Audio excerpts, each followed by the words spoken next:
minha saudação inicial e de agradecimento ao Dr. Miguel Vidigal pelo honroso convite que me fez para participar desse evento. Eu estou muito feliz de estar aqui, muito contente. E rezarei para que a União Brasileira de Juristas Católicos cresça cada vez mais, para dilatar os espaços de verdade católica a todos os juristas do Brasil. Cumprimento as autoridades aqui presentes, na pessoa de Sua Excelência Reverendíssima Dom Dimas Lara Barbosa. Quero também fazer um cumprimento especial aos meus colegas de Ministério Público aqui presentes.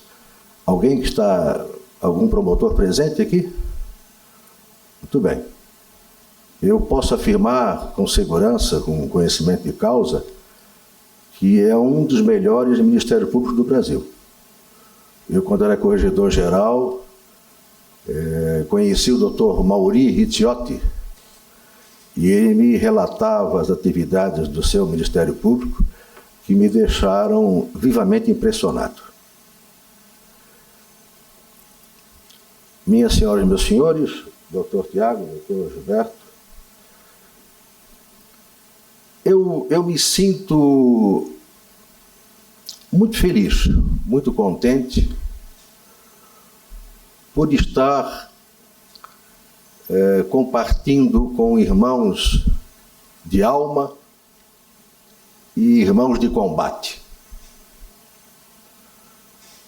Os católicos temos de ser combatentes, militantes.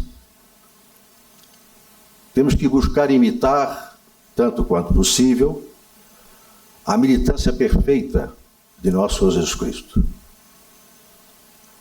Não podemos jamais dar tréguas à malícia, à sagacidade dos filhos das trevas. Os infernos não descansam. Temos que ser católicos contra-revolucionários. E com a certeza da vitória final, sob as bênçãos da Virgem Maria, da Mãe de Deus. Ela nos prometeu, aqui foi dito por Dr. Miguel, de que Nossa Senhora em Fátima prometeu o triunfo do seu Imaculado Coração.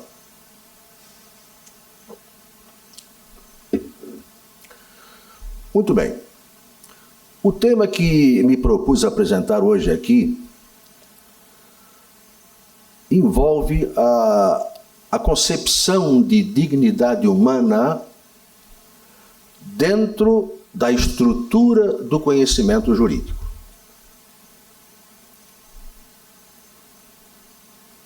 A dignidade é uma espécie de palavra talismã, manipulada ideologicamente para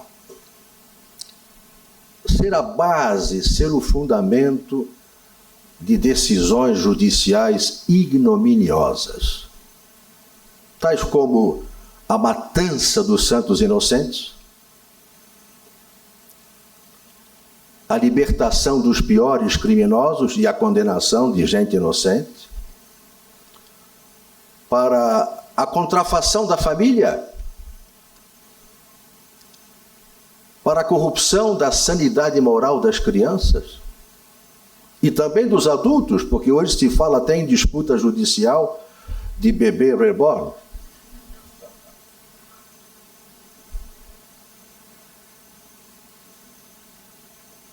E o pensamento jurídico está igualmente contaminado pelas ideologias. Eu cito três que são co-irmãs e têm o mesmo fundamento do marxismo cultural.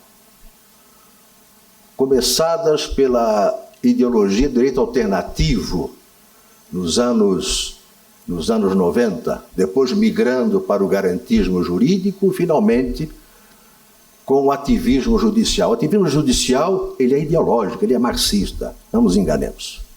Não nos enganemos. E claro que essa vertente ideológica do pensamento jurídico, que é dominante hoje nas cátedras e nos tribunais do foro, ela projeta sombras para a verdadeira concepção da dignidade.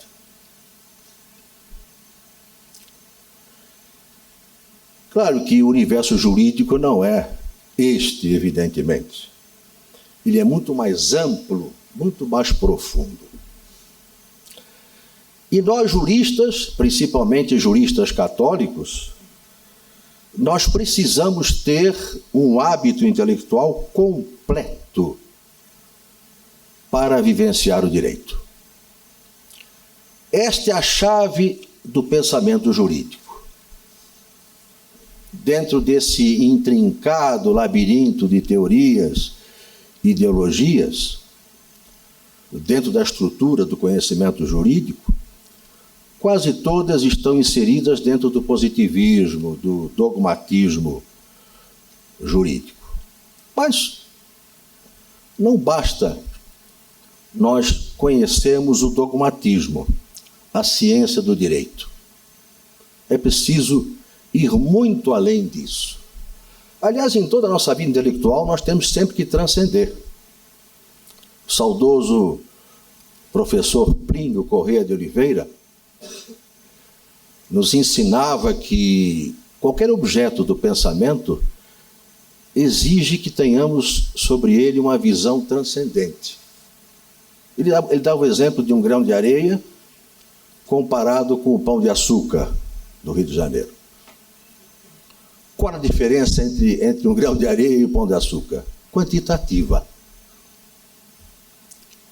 Então, se nós compararmos essas duas dimensões quantitativas com o pensamento transcendente, veremos que é apenas uma questão de quantidade. Agora, se nós procurarmos saber por que está lá o pão de açúcar, quem o fez, quem o criou, já estamos transcendendo o nosso pensamento. O festejado filósofo e teólogo, o jesuíta Leonel Franca, escreveu que a razão humana não para ou não deve parar na primeira série dos porquês. E isso se aplica também na estrutura do conhecimento jurídico. Meus caros, esta é a chave para que nós possamos compreender o direito, os conceitos principais do mundo jurídico, direito, justiça, lei e também, no nosso caso aqui, a dignidade humana, em toda a sua dimensão epistemológica. Qual é a estrutura do conhecimento jurídico?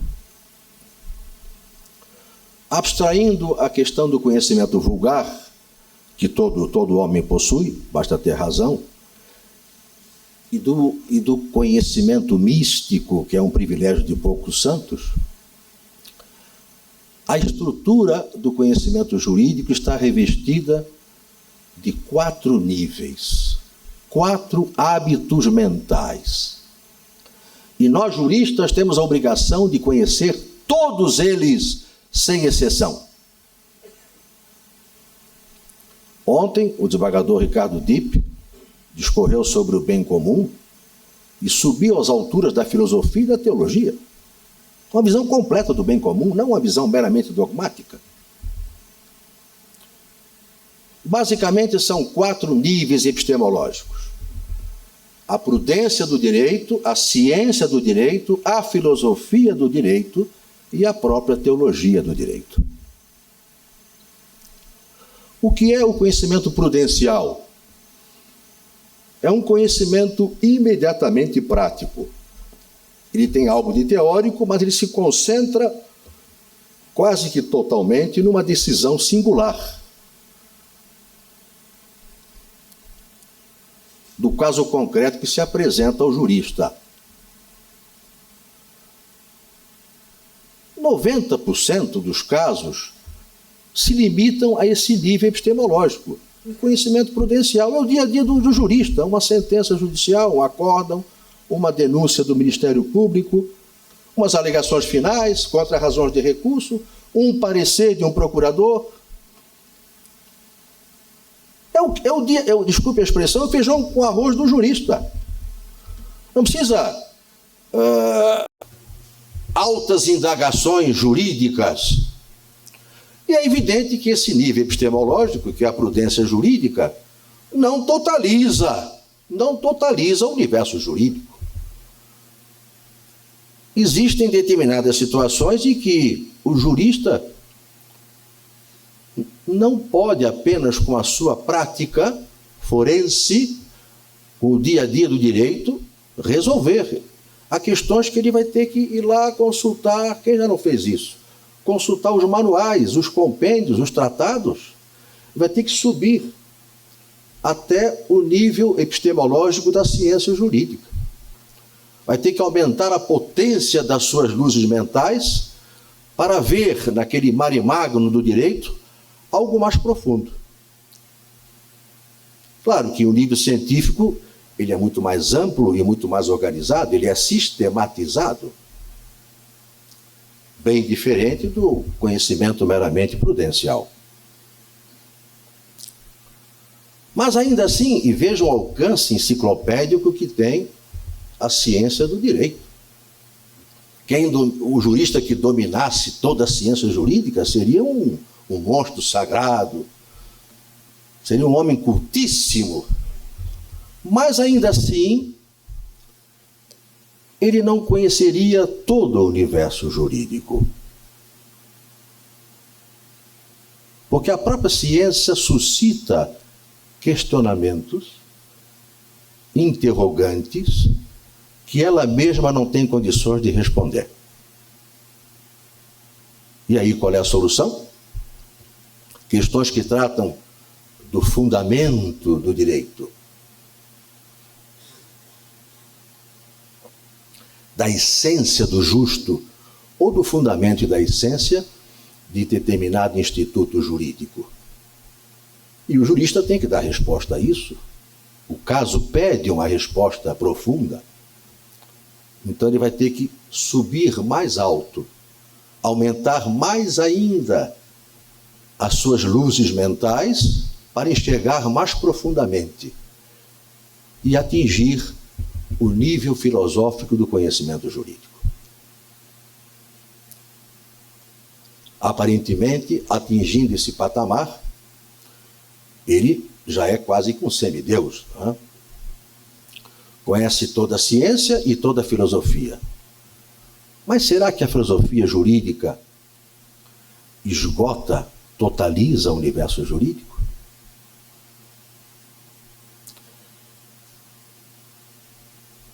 Um colega promotor, que foi um grande filósofo brasileiro, Raimundo Farias Brito, ele dizia que a filosofia sem a teologia não era nada. Então, surgem questões transcendentes que obrigarão o jurista a buscar resposta aonde? Na sabedoria revelada, na teologia.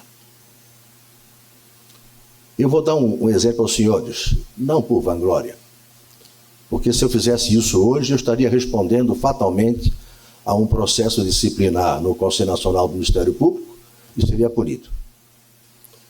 Nos anos 90, eu era promotor criminal e uma senhora com uma filha de 13 anos apareceu com um advogado no fórum requerendo que o juiz autorizasse o aborto.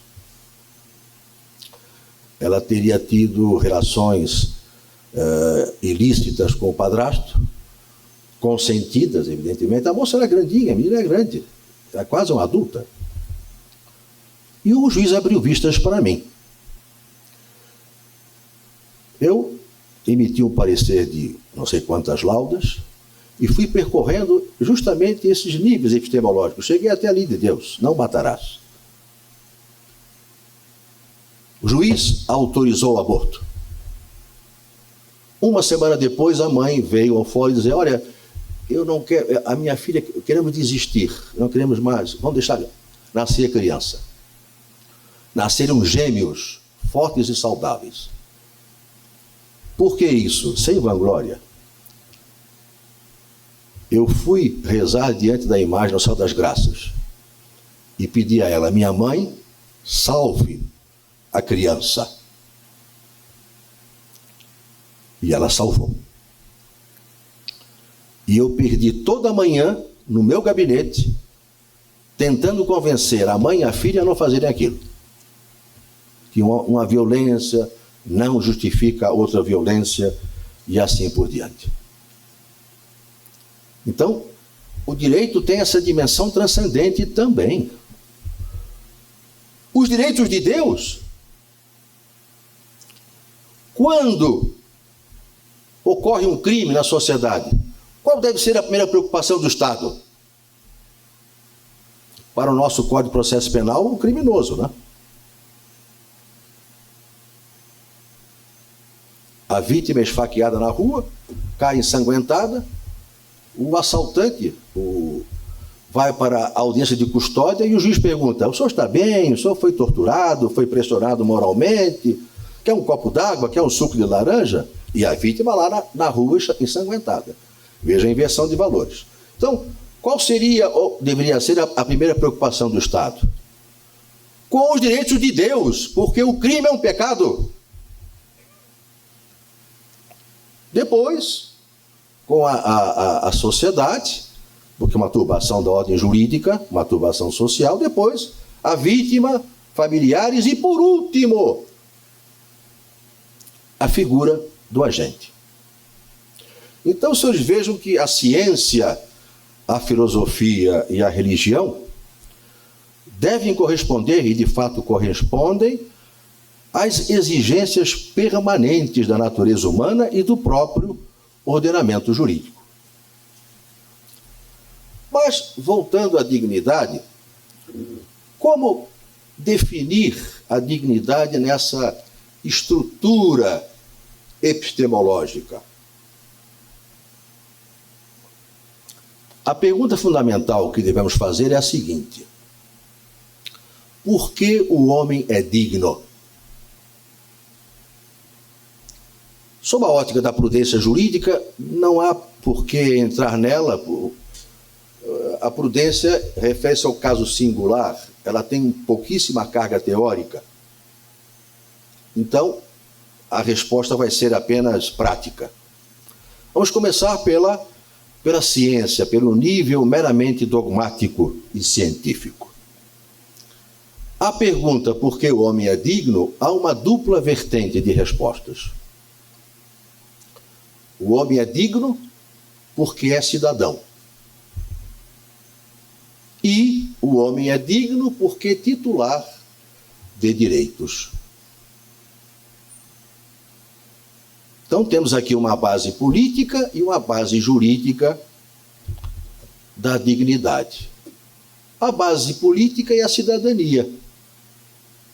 E a base jurídica seria a titularidade de direitos. E nós vemos isso na Carta de 88. Lá no artigo 1º, quando trata dos fundamentos da República, o que vemos? Uma enumeração de princípios. E não é uma ordem lógica nem de importância, de prioridade. Em primeiríssimo lugar vem o quê? A soberania. Até se justifica porque a soberania é a razão de ser da própria República. Evidentemente. Em segundo lugar, o que vem? Não vem a dignidade. Vem a cidadania. Depois a dignidade. Depois a dignidade. Então, na ordem lógica e na ordem de importância, de prioridade, a dignidade vem depois da cidadania. Mas a Constituição traz outros critérios mais importantes. Por exemplo, o artigo 5º que cuida dos direitos fundamentais. A cabeça do artigo 5º, o que traz? Em primeiríssimo lugar, direito à vida, que é o mais importante. Depois vem a igualdade, a segurança pública, a propriedade, a liberdade. Mas, no artigo 1º, não.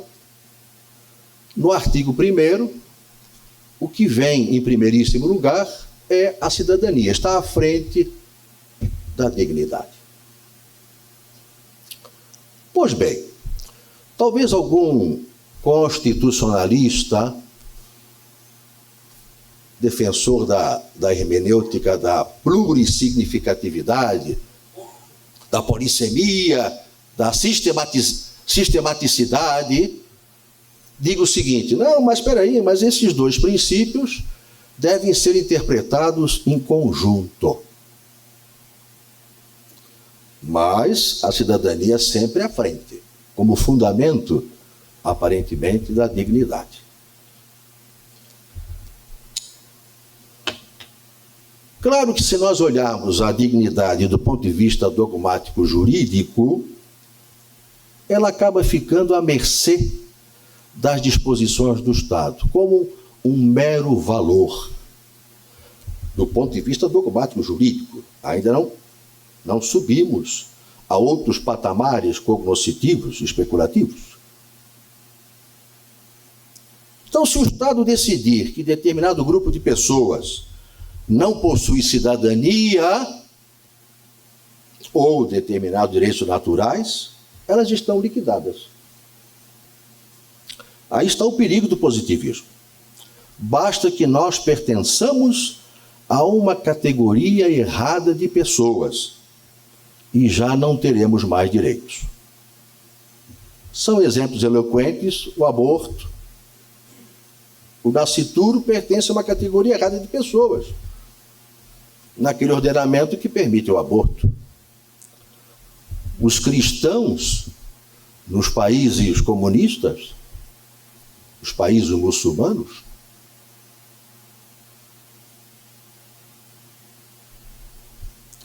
então vejam os senhores que um erro de perspectiva epistemológica, de perspectiva lógica e de prioridade, nessa inversão de importância do artigo 1º, pode levar a certas armadilhas ideológicas. A história comprovou isso. Veja o direito romano. Quem possuía o status civitatis? É quem possuía, por consequência, porque a dignidade era um valor, os cidadãos romanos. Escravos, peregrinos não tinham dignidade porque não eram cidadãos. Bem verdade que algum cidadão, alguma pessoa, algum patrício poderia ter uma capitis diminúcio por dívida, por exemplo, e ter rebaixada a sua cidadania e, por consequência, a sua dignidade. O regime nazista, os judeus não tinham cidadania alemã, eram coisas, não tinham dignidade. A verdade, meus caros, é que a noção meramente dogmática ou científica, ela não totaliza a dignidade do homem. Não alcança o fundamento real da dignidade humana. É preciso que nós transcendamos o entendimento desta dignidade. Vamos ao nível filosófico. Quiçá neste nível possamos alcançar a plenitude da concepção de homem digno. Para dar resposta plena à pergunta por que o homem é digno. No nível filosófico, a dignidade representa uma condição, uma qualidade que determina a essência da pessoa, de ser pessoa. E qual é a qualidade que tem a pessoa para ser digna? Segundo o Dr. Angélico, a pessoa é uma substância individual de natureza racional. Rationalis natura, indivídua substância. Substância, porque ela existe por si mesma. Individual, porque é única. E a natureza racional refere-se à inteligência, à vontade da pessoa. Na sua radicalidade metafísica, na sua radicalidade ontológica, a pessoa é um ser. Não qualquer ser. Eu diria até, não qualquer ser criado. A pessoa, estou aqui falando do nível filosófico, a pessoa é um ser tão intensamente, de tal modo é ser, que domina o seu próprio ser. A pessoa humana se tem, se possui, entre aspas, ela se é. Ou, como diziam os romanos, ela é sui juris de seu próprio direito. E, portanto, incapaz de pertencer a outra pessoa. À exceção dos anjos, evidentemente, a pessoa, ela tem uma qualidade ontológica superior aos outros seres criados. Ela possui esse status metafísicos da intensidade do ser que os outros seres não têm. Quais outros seres? Os minerais existem, mas não vivem. Os vegetais vivem, mas não sentem. Os animais sentem, mas não têm entendimento. O homem, por sua vez, é uma espécie de compêndio, de resumo de todos os seres criados. Ou, como dizia São Gregório Magno, ele é um microcosmos. Existe como os minerais, vive como os vegetais, sente como os animais e pensa como os anjos. Então, o homem se possui como intensidade de ser. E essa intensidade de ser, esse domínio do seu próprio ser, tem um consectário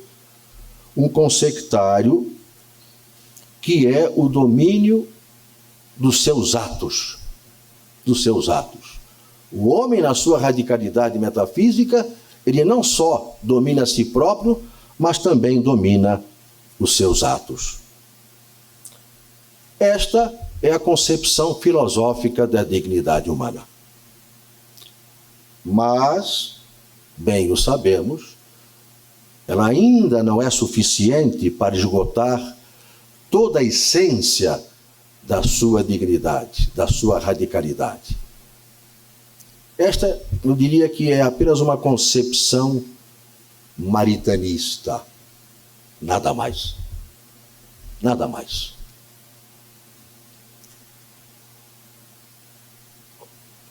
Eu não gosto muito da expressão, mas uma mera concepção antropológica.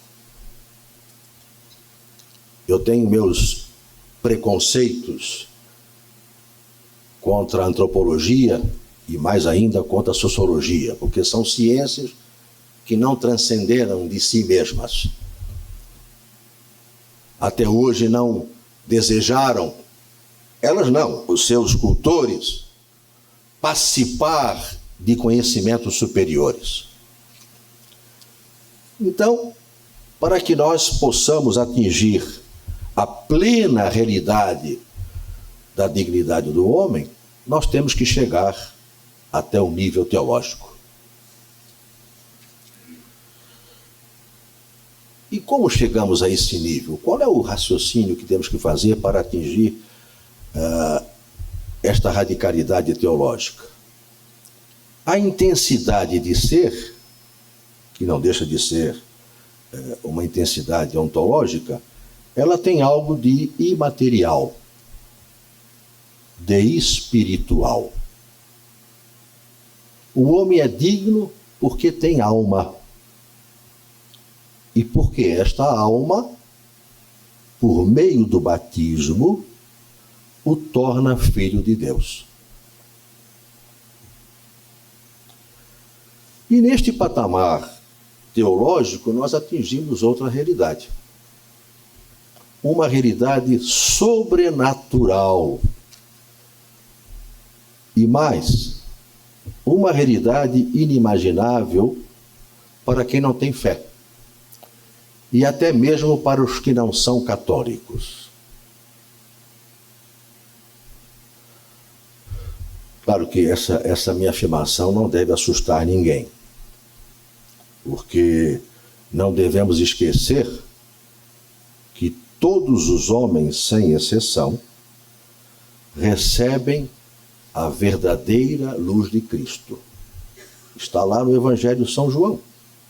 Lux vera illuminat omnem, hominem benientem in unc mundus. A luz verdadeira que ilumina todos os homens que vêm a este mundo. Nem todos correspondem. A luz resplandeceu nas trevas e as trevas não a compreenderam. Também está em São João. Então, somos dignos, todos somos dignos, porque Deus nos criou de corpo e alma. E mais, esta dignidade pode divinizarmos, pode fazer-nos divinos, participantes, evidentemente, da divindade, da natureza divina de Deus. Aqui entramos num tema muito, mas muito importante, que é a chave para os católicos compreendermos o significado transcendente da dignidade. E não só isso, para compreendermos o direito de irmos para o céu, por um dom gratuito de Deus. Trata-se da graça santificante. Todos os bens e direitos da terra não são nada diante de uma dignidade tão sublime que é a graça santificante.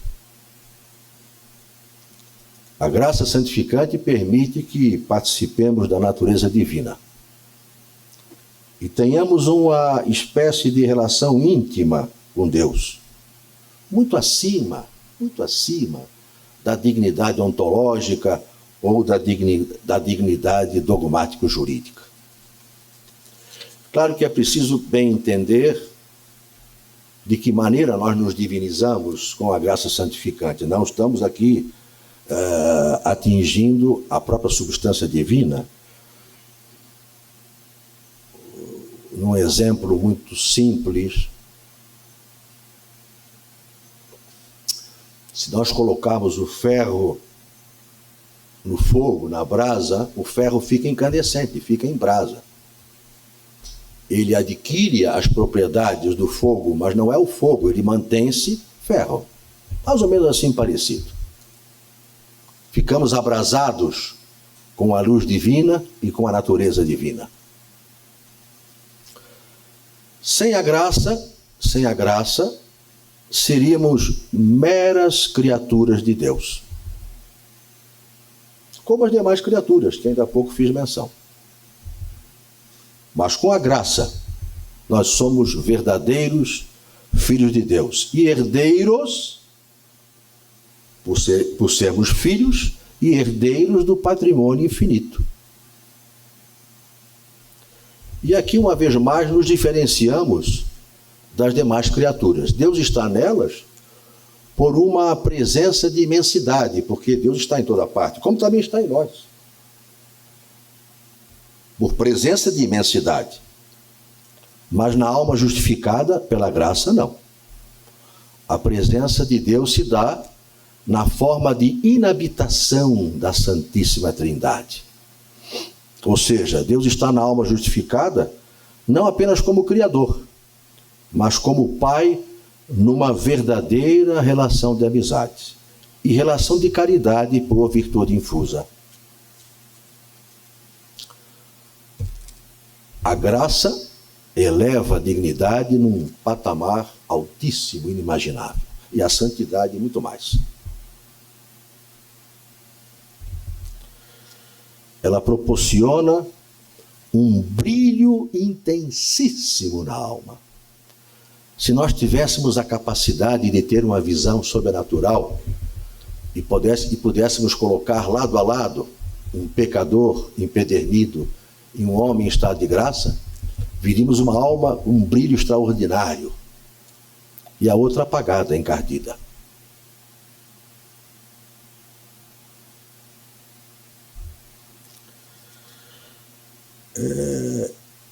Ontem, o desembargador Dipe citou o grande teólogo Antônio Roy Marim, e ele afirma que não há comparação entre a dignidade de um mendigo maltrapilho que esteja em graça de Deus com o homem mais rico do mundo, mas que não esteja em estado de graça. A distância é infinita. O mendigo é herdeiro da herança infinita, o rico não. E Deus nos revelou essa grandiosidade pelas palavras de São Pedro. Abro aqui aspas. Ele nos tem dado grandíssimas e preciosas promessas para que sejamos partícipes da natureza divina. Fecho aspas. Portanto, meus caros, nós juristas temos de ver a dignidade humana em toda a sua dimensão epistemológica, ainda que seja dentro do universo jurídico. Citou-se aqui algumas vezes o Papa Leão XIV.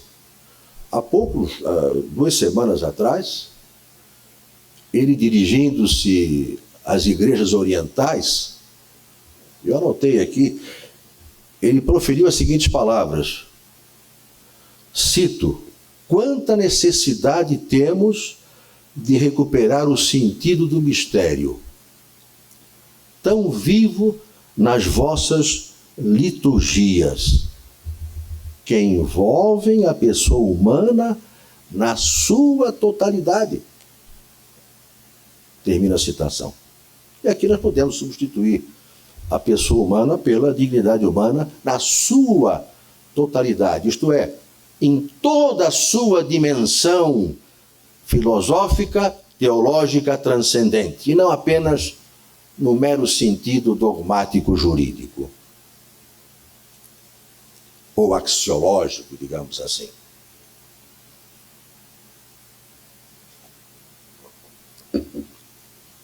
Ou seja, nós juristas devemos ver a pessoa não apenas como cidadã ou titular de direitos, mas também uma pessoa que, justificada pela graça, é verdadeiramente filha e herdeira de Deus, e co-herdeira de Cristo, como dizia São Paulo. A pessoa humana é o fundamento de todo direito, e ainda mais a pessoa justificada pela graça. Se nós juristas, e também me refiro aos políticos, tivermos esse olhar transcendente, se tivermos uma visão epistemológica completa do ser humano, os direitos naturais principalmente serão preservados. Não há outra forma de ver o homem. Ou vemos o homem na sua integralidade, ou estamos perdidos. Imaginemos se nossa Constituição trouxesse lá no preâmbulo, não apenas sob a proteção de Deus, mas sob a proteção de nosso Senhor Jesus Cristo, sob a proteção da Santíssima Trindade. Esse princípio vetorial, ele se projetaria para todas as normas constitucionais, para todo o ordenamento infraconstitucional. E, portanto, o legislador teria de fazer leis de acordo ou sob a proteção de Deus. Teria de fazer as leis de acordo com a lei de Deus. Os intérpretes, igualmente, interpretar a lei sob a proteção de Deus e de acordo com a sua lei. Não haveria outra forma de interpretar e de criar o ordenamento. E para concluir, podemos dizer o seguinte, que a dignidade é igual para todos os homens. É uma qualidade fundamental, inerente a toda pessoa, pois toda pessoa é criada à imagem e semelhança de Deus. O que pode haver neste vale de lágrimas, por conta do pecado original, é uma espécie de rebaixamento dessa dignidade.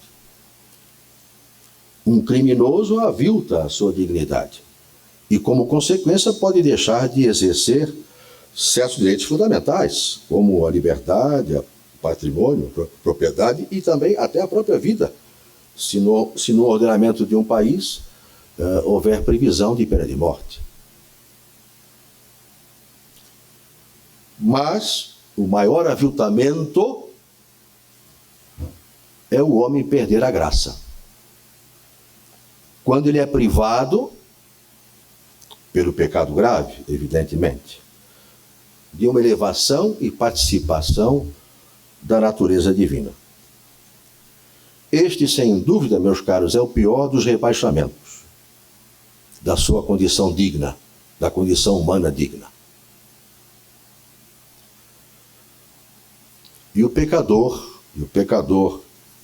ele é privado da graça e já não é mais digno da herança, de receber a herança divina. Algo semelhante ocorre com a indignidade no direito civil, que é a exclusão da sucessão daquele herdeiro que atentar gravemente contra o autor da herança. Pecamos, deixamos de ser herdeiros do céu e rebaixamos tremendamente, tragicamente, infinitamente a nossa dignidade. E para terminar,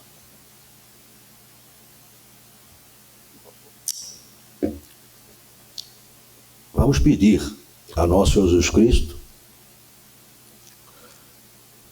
que é a suma dignidade, e a Santíssima Virgem Maria, plena de graça, enriquecida por Deus com dons dignos, que nos livrem da indignidade, ou seja, que nos tornemos dignos da Jerusalém Celeste. Tenho dito.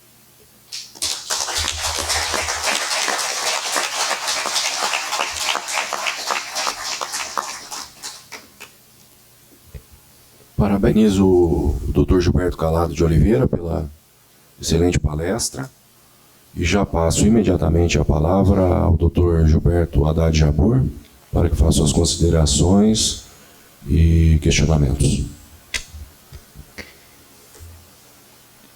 Colega Tiago Bana, é uma alegria poder tê-lo ao lado neste dia tão especial. Meu xará, Dr. Gilberto Calado, que se torna uma das razões pelas quais eu passo a admirar ainda mais o nome que minha mãe me atribuiu. Quando o papai disse, vai ser fulano, e a mãe disse, vai ser Gilberto, eu disse, mas Gilberto? Ela disse, um dia você vai entender. E eu começo a entender e admirar aos poucos, né? Alguns poucos Gilbertos. Saiba, professor Gilberto, que tivemos uma verdadeira aula que se desdobraria numa série de reflexões muito profundas. Uma alegria poder escutá-lo e beber cada palavra que o senhor nos trouxe. Meu caro Miguel e demais pessoas, que organizaram, Lucas Rosa, esse encontro sublime e que nos faz refletir sobre o propósito maior da nossa vida. Eu teria muito pouco a trazer em razão daquilo que foi dito, mas o que me vem à mente é a forma pela qual a dignidade humana é tratada no ambiente forense, como se fosse um produto de prateleira que resolvesse todas as situações para as quais não há vontade, não há interesse de se resolver a questão como se deveria. Embora a Constituição Federal traga a dignidade como um princípio, ela é muito mais do que um princípio, ela é uma sobrenorma, ela é uma sobreprincípio que nos orienta como uma bússola na direção segura da solução judicial. Mas a dignidade, doutor Gilberto, ela é maltratada. Ela é maltratada mesmo no âmbito científico, né? Porque não se recorre à filosofia, muito menos às coisas do alto que transcendem, que nos orientam com segurança, que o ser humano é feito à imagem e à semelhança de Deus e dotado de razão e fé e de dignidade única, ele se torna o centro e a razão do direito. Mas não o centro e a razão de todas as coisas, porque isso nós conhecemos, né? Esse é Cristo, né? Então o que eu coloco para iniciarmos o debate é como, na ordem do dia, no exercício das nossas respectivas profissões, como defendermos a dignidade para que seja utilizada da maneira correta, no parecer, no arrazoado, em uma sentença, em um acórdão, e que não sirva de pano de fundo para as decisões mais estapafúrdias e ignominiosas, às quais o senhor se referiu no início. Se a dignidade é o farol que deve iluminar o direito, e que no âmbito dos direitos privados, subjetivos e públicos subjetivos, se verifica sob o influxo dos direitos da personalidade, e ali na Constituição, direitos fundamentais, a vida, a integridade física, a honra, a imagem, a privacidade, a própria liberdade, a liberdade de falar, de não falar, de exprimir o pensamento, a liberdade de fé, de religião, portanto, de professar a fé, que é a liberdade de culto. Mas saindo do âmbito técnico desses direitos que são fundamentais, como nos precavermos para o mau uso da dignidade na ordem do dia?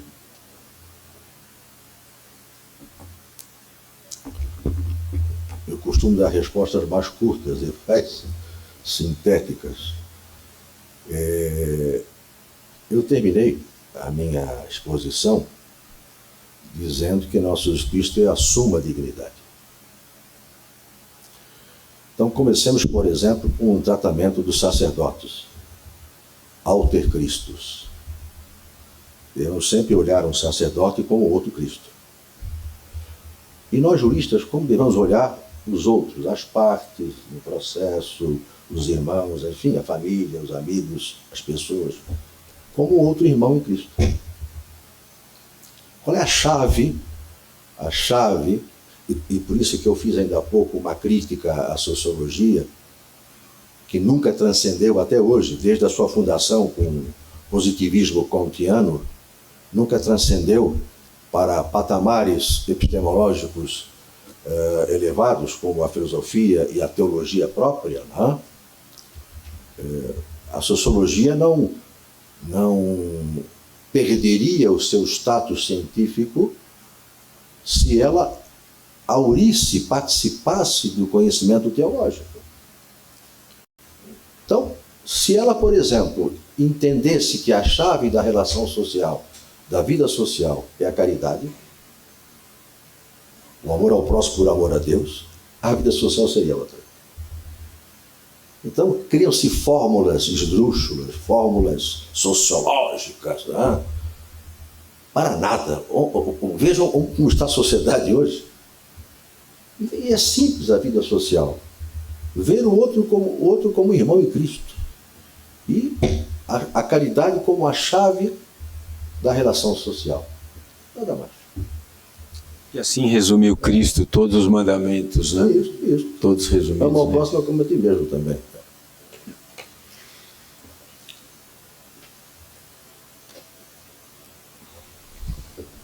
Há alguma pergunta?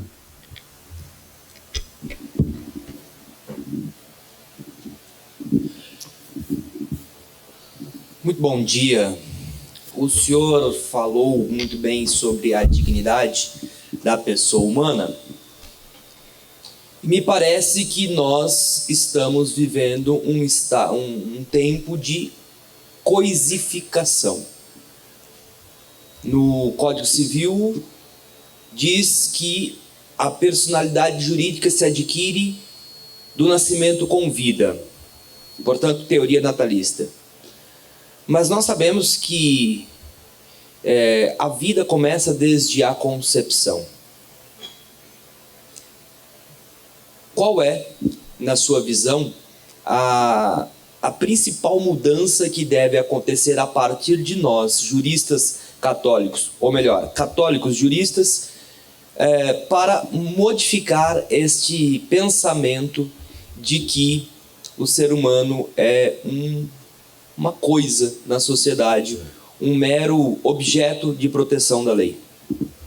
Muito boa pergunta, que envolve naturalmente a questão do aborto, né? Evidentemente. E podemos começar até pela análise do nosso Código Penal. Tivemos um jurista muito festejado, muito citado, que foi Nelson Gurria, e Nelson Gurria era um positivista. Ele dizia que não se pode misturar direito penal com religião, que é um erro sem tamanho. O nosso Código Penal, ele previa, depois o Supremo acrescentou uma terceira hipótese, do feto-anencéfalo, né? O aborto sentimental e o aborto terapêutico. Terapêutico, do ponto de vista da moral católica, ele, sob certas perspectivas, Pio XII já escreveu sobre isso, ele seria lícito desde que fosse um resultado não desejado e com a aquiescência da mãe. Mas o sentimental não. A meu ver, com o advento da Carta Constitucional e mais ainda com a firma do Pacto de São José da Costa Rica, que diz que a vida deve ser protegida na concepção, essa norma não foi recepcionada. Não foi. O professor Ives Ganda Martins insistiu muito nisso. Mas, então, a vida começa na concepção. Não tem a menor dúvida. É ali que Deus cria do nada a alma humana. E os pais são co-criadores, né? Mas não da alma, do corpo, evidentemente. E o Estado tem de respeitar como um direito absoluto. Salvo nas exceções, não só do aborto terapêutico, por exemplo, vamos dar um exemplo, legítima defesa. Por que nós podemos matar o agressor? Não tem direito à vida? São Tomás fala em via de mão dupla. Enquanto você se defende, você mata o outro. Você exerce um direito de defesa contra o direito de exercer a vida do agressor. Mas isso é claríssimo. O problema é que, quer dizer, já existe a defesa constitucional. O problema é a hermenêutica, né? Ativista. O ativismo, ele passa o trator em tudo, né? Nega a vigência a qualquer tipo de norma constitucional. Mais um complemento, doutor Gilberto, por favor? Eu gostaria de fazer um complemento a esse respeito. O artigo 2º do Código Civil, segundo o qual a personalidade começa do nascimento com vida, mas a lei põe a salvo desde a concepção os direitos do nascituro, é a regra que, na minha opinião, contém a mais feliz contradição do direito privado.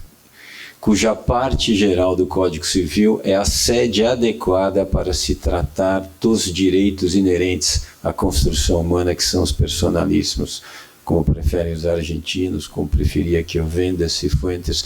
São direitos inerentes à substância homem e que a eles se aderem para formar o conceito de pessoa.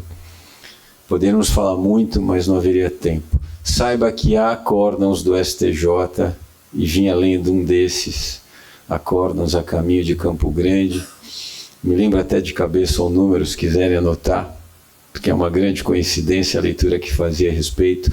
O recurso especial 1.415.727, cujo relator, se não me engano, foi o ministro Salomão, tratou da legitimidade da mãe para pedir indenização decorrente do falecimento do seu filho no seu ventre contra o seguro obrigatório. Em primeira instância, ela ganhou. Em segunda instância, Tribunal de Santa Catarina, talvez, depois passo para o senhor, o tribunal reformou e o STJ disse não. Se ele não é pessoa, ele é um sujeito de direitos, embora muitos sustentem que seja pessoa. E se em termos gramaticais podemos dizer que o Código Civil adotou a teoria natalista, não podemos deixar de reconhecer que há um equívoco, porque é a concepcionista que explica, assim como outros sujeitos de direito que não são pessoas, o espólio, a massa falida, a herança. Então, o nascituro, aos poucos, vai ganhando o espaço que ele deve ter, né? E o primeiro direito que ele tem é de continuar vivo e nascer vivo, né?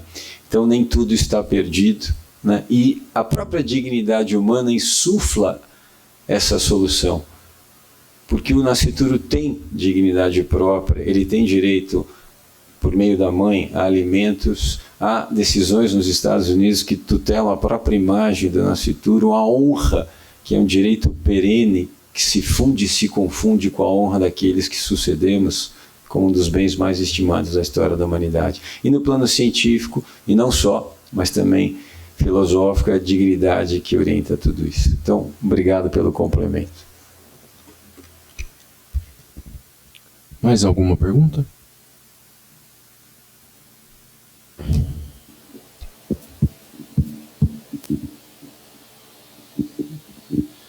Bom, primeiramente queria agradecer a palestra.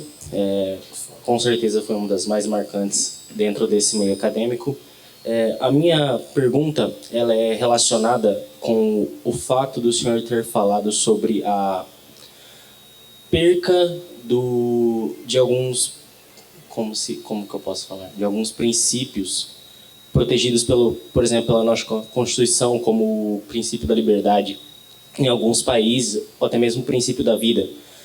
Como que nós juristas podemos enxergar a perda do princípio da vida em países que têm a pena de morte na luz do sexto mandamento, não matarás? É uma boa pergunta. O mandamento diz, non occides. Non occides. E parece ser uma norma absoluta, aplicável a qualquer circunstância, né? Mas o direito natural, ainda que seja um direito primário, ele obedece às circunstâncias históricas no seu exercício. Então nós podemos acrescentar o non occides innocentem.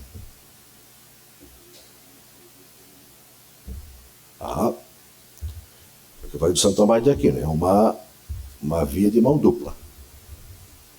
Não que o sentenciado à morte, ele tem uma perda do direito à vida. Ele perde o exercício.